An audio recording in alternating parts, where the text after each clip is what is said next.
Kazak dalasındağı jıraulıq dastürleri gerekçe kanat jaygan öңür sır boyu. Kazak bozkırındaki jırcılık geleneği Türk dünyası kültürünün en derin köklerinden geliyor.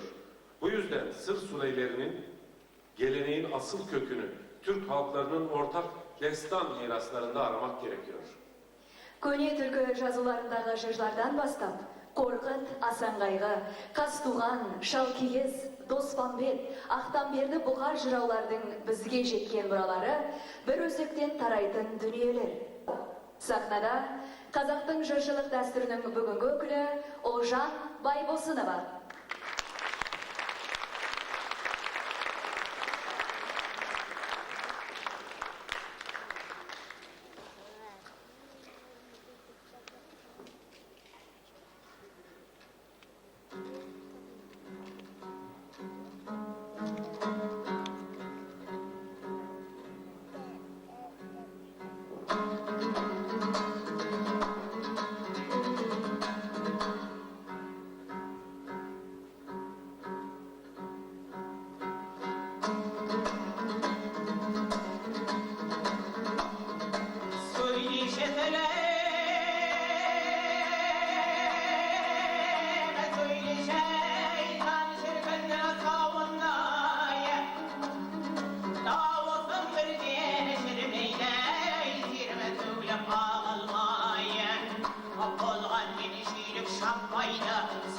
Tavuk ağılmayı, kulin şirin mübelip, Hakkak gitti kıyalısı.